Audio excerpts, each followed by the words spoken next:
The Bluetti Handsfree 2 is a power station geared towards people like hikers, campers, drone pilots, photographers, and anybody carrying gear on the go. It's meant to be paired with this backpack, but today we want to find out if this power station itself is actually worth buying, or is it just clever marketing built around a pretty average power station.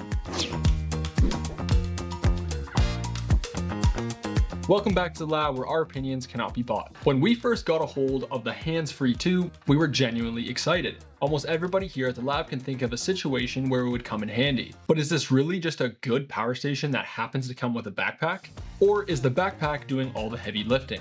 We've had this power station here at the lab for a while and we put it through all of our testing. If at any point you want to check this out on their website, we will leave a link to it in the description below, as well as any discount codes to try and save you guys as much money as possible. Before we get into the Spec Teardown, this is the bigger version. They have a smaller one that is 268 watt hours and comes with a 40-liter backpack. This one is a 512 watt hour battery and comes with the 60-liter backpack. And at this point, we want to share our honest experience with this power station, but before we get into that, let's hit you with a super quick Spec Teardown to get you up to speed. So jumping into this thing weighs 16.8 pounds, which is very light. When it comes to battery size, it has a 512 watt hour battery with a 700 watt inverter, which means you can charge your phone about 17 times, charge a laptop about 7, or charge about 20 camera batteries. It is a lithium iron phosphate battery. You can plug the cord right into the back to a regular house plug and charge at around 600 watts. And it will charge in just about an hour. It also has a 350 watt solar input right here on the front, which basically means you can plug a 350 watt solar panel into this thing and have it charge in about an hour and a half, which is not bad if you're on the go, you're hiking, camping, and you take some downtime to maybe eat. You can charge this thing up in no time. They also have a pretty cool folding panel that hangs directly off the backpack. So when it comes to design, you have your standard mini Bluetti screen. It's pretty bright, it shows you everything you need to know.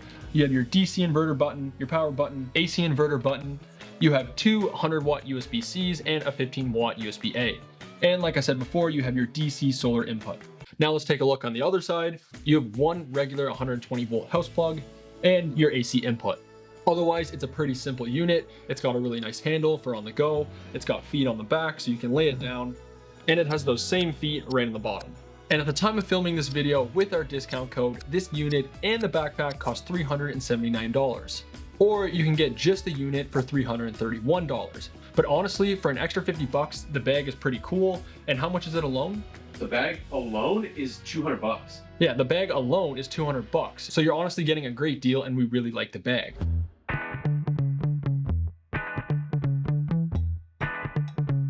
If we take a look at other examples, we have the EcoFlow River 3.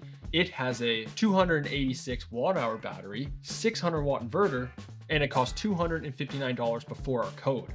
And if we take a look at something bigger like the Anker C800X, it has a 768 watt hour battery with a 1200 watt inverter, and it costs $500 before our code. So the Handsfree 2 is a great middle ground for both size and price. Another thing we really like is the slim form factor. We've talked about this many times with the Bluetti fridge power and the Jackery fridge guard. We really like that slim style of power station here at the lab. It's something new that these companies are starting to do, and it opens up a lot of different places that you can use these power stations. You could throw it under the back seat of your truck, or you could use it on your desk for a UPS, which it actually works pretty well because it has the feet at the back, as well as plugs on both sides. And you can lay it directly down like this and have your computer on top. And honestly, the biggest pro to this power station is the backpack. First up, it actually fits really nice. It's very comfortable when it's on. It has two different straps, one for over the shoulder with a chest strap, and then one that goes around your waist. You can lock the main compartment with a suitcase style lock. You press the buttons in and it releases the zippers and then you can open it. It has two identical side pouches on either side that you can unzip, lift up, and have access to your power station.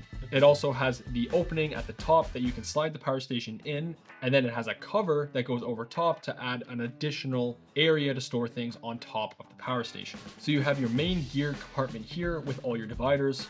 On the front, you have three separate storage compartments that all have their own zippers and buckles. There's a closed compartment that is separate from your gear that has mesh liners for smaller things, and then a big strap that keeps all of your main clothing tight like a suitcase.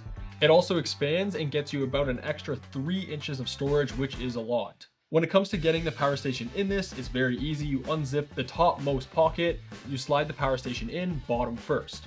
And you can put the divider back on top, so now that pocket is still usable. And now you can access the power station from both sides of the backpack.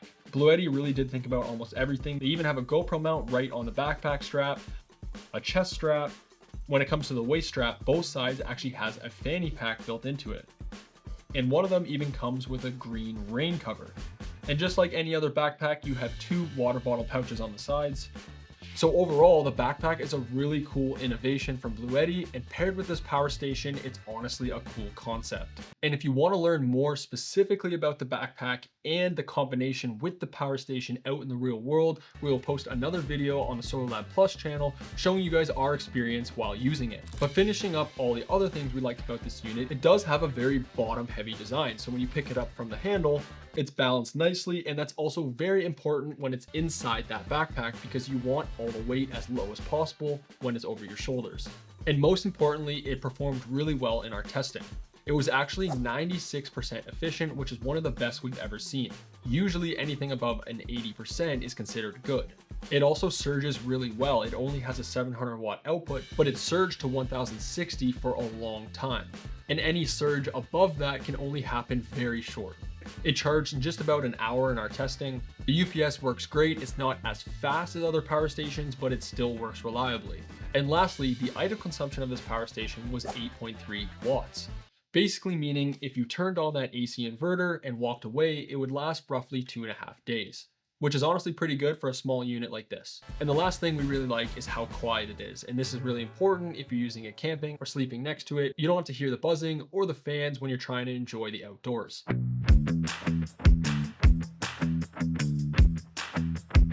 Now this power station is geared towards people who travel. One of the biggest issues we found with the battery being 512 watt hours, you can't actually carry it onto a plane. You can check the power station, but it does exceed your carry-on limit, which is kind of a bummer because that's exactly what this is meant to do. And speaking of the 512 watt hour battery, it's not huge. It's really meant for short weekend trips and not really geared towards off-grid power. And on the topic of camping and weekend stays, this is designed to use for camping or hiking or used in the outdoors, but there's no built-in light, which we find kind of a bummer because something like the Anker C800X actually has lights built right into it, which is not only great for camping, but it's also good for emergencies during blackouts or something like that. Taking a look at the backpack, the compartments inside can't actually be arranged, so you're just stuck to this layout. They look like you could move them anywhere, but there's Velcro only on these specific spots, so you can't rearrange. They're pretty flimsy and they can't really hold much weight. So you just have to be aware of how you're packing your stuff into this so that something above doesn't crush whatever's below. We did jam this full of gear here at the lab to test it out. It wasn't that bad, but we did have some limitations when we were trying to fit bigger items. The last thing we didn't really like was how low the solar input was. We really wish it was 650 watts, just like the AC input, so that it could charge in just an hour.